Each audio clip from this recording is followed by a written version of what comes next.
अब देखिए example number 10।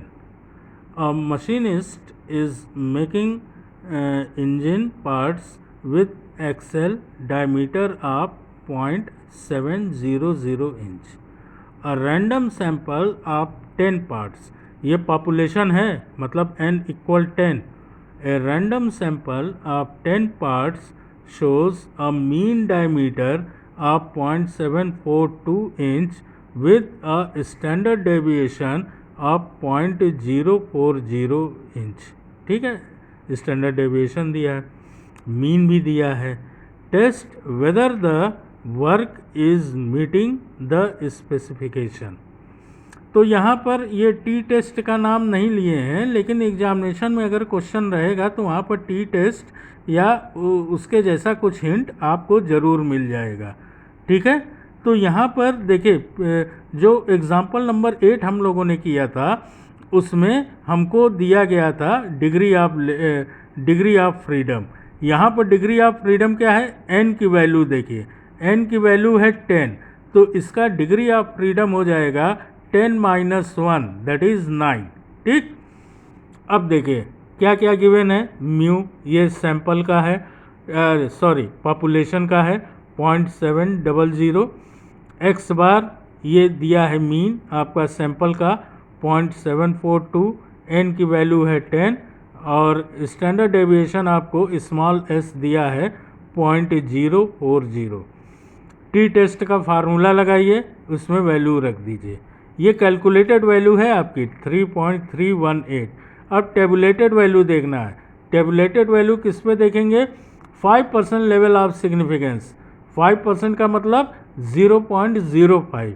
ठीक, किसके अगेंस्ट, डिग्री ऑफ फ्रीडम आपका क्या है 9, तो 9 डिग्री ऑफ फ्रीडम के अगेंस्ट आप 5% लेवल ऑफ सिग्निफिकेंस पे इसकी वैल्यू देखेंगे। तो table value of t at 0.05 level of significance with 9 degree of freedom. इससे आपको कुछ नहीं लेना देना, जो कैलकुलेटेड वैल्यू है। डिग्री ऑफ फ्रीडम आप देखेंगे 9 और लेवल ऑफ सिग्निफिकेंस देखेंगे 0.05। उसमें आप देखेंगे कि 0.05 के अगेंस्ट 9 डिग्री ऑफ फ्रीडम पे इसकी वैल्यू कितनी है, तो इसकी वैल्यू आ रही है 2.262।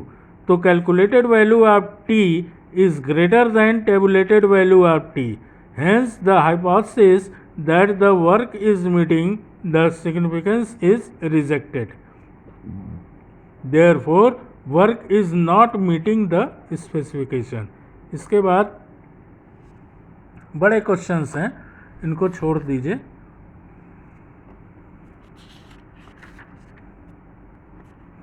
अब देखिए, test of significance of difference of means for 2 small samples. ध्यान दीजिएगा, 2 स्मॉल सैंपल्स हैं। स्मॉल सैंपल्स फिर हम बता रहे हैं कि n लेस देन 30। हाँ, तो अब इसका टेस्ट ऑफ सिग्निफिकेंस देखिएगा, किसका, डिफरेंस ऑफ मीन्स, किसका, कोई 2 स्मॉल सैंपल्स का। इसमें आप मान लीजिए कि let the mean and variance of the first population, 2 अलग अलग पॉपुलेशन हैं, मान लीजिए बी μ1 एंड σ1 स्क्वायर एंड μ2 और σ2 स्क्वायर, ये सेकंड पॉपुलेशन के हैं। Let x1 bar be the mean of small sample of size n1 from first population और x2 बार है the mean of sample of size n2 from second population.